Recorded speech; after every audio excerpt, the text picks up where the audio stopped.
Itu di Yeriko tuh memang kota korma. Di Bible disebutin Yeriko kota korma. Mau gue cariin ya ada nih.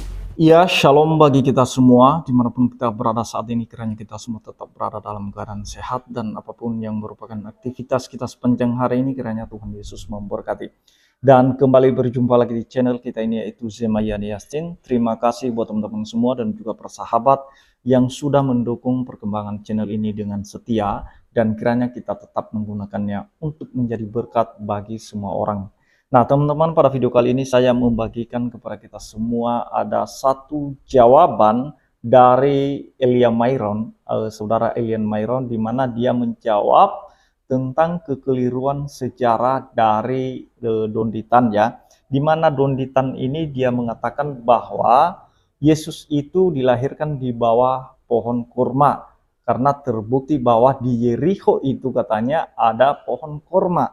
Dan dia tidak mengerti dan dia tidak tahu bahwa Yesus bukanlah lahir di Yeriko, melainkan di Bethlehem Efrat di Migdal Eder. Nah, sebelumnya mari kita simak saja videonya yang berikut ini. Semuanya, damai dari Sang Bapa menyertai kita sekalian, dan salam Kristus Raja. Pernyataan saya mengenai Yesus Kristus yang diimani dalam kekristenan sama sekali tidak pernah dilahirkan di bawah pohon kurma, menuai perbincangan banyak publik dan juga respon beberapa orang.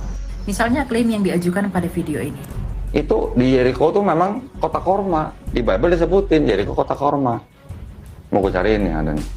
Dalam video ini disebutkan bahwa dalam Alkitab sekalipun yang merujuk dari kitab Ulangan, bahwa terdapat area yang memang menghasilkan pohon kurma atau ditumbuhi pohon kurma, yaitu Yeriko. Namun tahukah kamu bahwa dalam literatur sejarah purba dan juga data Alkitab, Yesus tidak pernah dilahirkan di kota Yeriko, melainkan di kota Bethlehem Efrata, secara khusus di Migdal Eder atau Menara Kawanan Domba.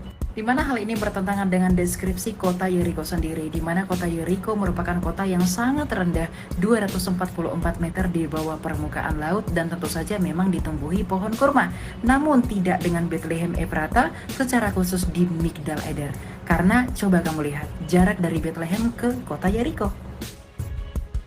Bukankah jarak kota Yeriko yang memang ditumbuhi pohon kurma begitu jauh dengan kota kelahiran Yesus, yaitu Bethlehem Efrata di Migdal Eder? Jadi hal ini saja sebenarnya sudah cukup untuk membantah asumsi liar yang mengatakan bahwa Yesus Kristus yang diimani oleh kekristenan dilahirkan di bawah pohon kurma.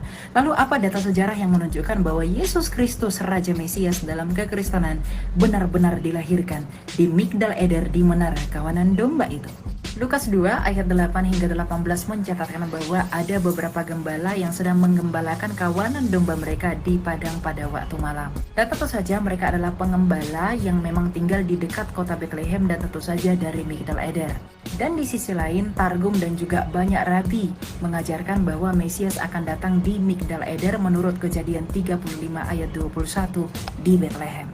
Di mana tentu saja Migdal Eder atau Menara Kawanan Domba ini merupakan suatu area perbukitan yang berada di daerah Bethlehem. Di mana lokasi mengenai Migdal Eder atau Menara Kawanan Domba ini dicatatkan oleh seorang tokoh penerjemah Vulgata yang bernama Hieronymus dari abad keempat atau Santo Jerome, di mana beliau mencatatkan lokasi persisnya kurang lebih 1000 langkah atau 1 mil dari Yerusalem. Dan tak hanya itu, seorang sejarawan bernama Eusebius dari Kaisarea yang hidup pada tahun 265 hingga 340 Masehi juga menyatakan hal yang sama, bahwa memang Migdal Eder terletak 1000 kaki dari Bethlehem, di mana tempat itu merupakan tempat di mana para gembala mendapatkan berita tentang kelahiran Sang Mesias. Dan tak hanya itu, pengungkapan mengenai bahwa Yesus Kristus Raja Mesias itu lahir di Migdal Eder atau Menara Kawanan Domba, secara khusus di kandang domba, juga diungkapkan oleh tokoh sejarah bernama Origen dari Alexandria yang hidup pada tahun 184 hingga 253 Masehi. Anda boleh merujuk data tersebut dari bukunya yang pertama, bab 51 yang berjudul Contra Celsum. Jadi, jika data Alkitab yang didukung dan dikuatkan oleh data sejarah yang mengungkapkan bahwa Yesus Kristus orang Nazaret itu dilahirkan di Bethlehem Efrata, di Migdal Eder Menara Kawanan Domba, secara khusus di kandang domba yang berupa gua di Bethlehem, tidak mungkin ditumbuhi pohon kurma. Jadi adalah sebuah kekeliruan yang menyatakan bahwa Yesus Kristus pernah dilahirkan di pohon kurma di dalam iman kekristenan. Tuhan memberkati dan shalom alaikum. Jadi itu jawaban dari saudara kita atau dari Bro Elia Myron, di mana Donditan ini teman-teman, dia suka memfitnah kekristenan dan dia memahami sejarah dengan keliru. Dia menuduh ini itu terhadap kekristenan. Dan apa yang telah dijawab oleh Bro Elia Myron ini itu cukup jelas. Dan kalau kita lihat aja dari geografisnya teman-teman, bahwa Yeriko dengan Bethlehem itu cukup jauh jaraknya teman-teman ya. Nah, sekitar 53 kilometer bisa lebih. Nah, kurang lebih seperti itu. Itu cukup jauh. Nah, jadi Donditan itu dia memahami bahwa Yesus itu lahirnya di Yeriko, di mana di sana tumbuh pohon korma. Sedangkan fakta sejarahnya mengatakan bahwa di Bethlehem itu tidak tumbuh pohon korma atau tidak ada pohon korma pada saat itu, melainkan yang di mana Yesus lahir itu di kandang domba. Kenapa? Karena sesuai Alkitab bahwa di sana ada para gembala. Dan ada yang menanggapi hal itu, membantah hal itu dengan mengatakan bahwa bagaimana mungkin ada para gembala pada saat itu, sedangkan di bulan Desember itu merupakan musim dingin dan itu bertentangan dengan sejarah juga atau dengan iklim yang ada di sana. Nah, teman-teman, mereka tidak tahu bahwa di bulan Desember itu turunnya salju atau musim dingin itu di bagian Israel Utara. Sekalipun ada salju di Israel Selatan, itu merupakan kiriman dari Israel Utara dari Gunung Hermon. Nah, jadi tidak semuanya seluruh Israel itu dipenuhi oleh salju.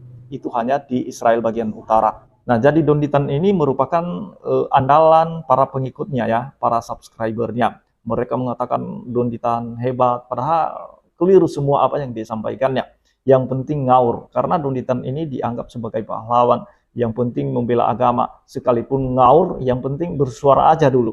Nah, jadi itu tidak boleh teman-teman kalau kita berapologet, supaya kita tetap bisa mendapatkan kebenarannya. Karena kita berapologet itu bukan hanya mempertanggungjawabkan iman kita saja, melainkan kita untuk mendapatkan kebenarannya, fakta sejarahnya, baik itu historisnya, teologisnya kita bisa dapatkan. Jadi bukan hanya ngaur seperti Donditan ini. Jadi demikian yang saya sampaikan, kiranya Tuhan Yesus memberkati kita semua. Shalom.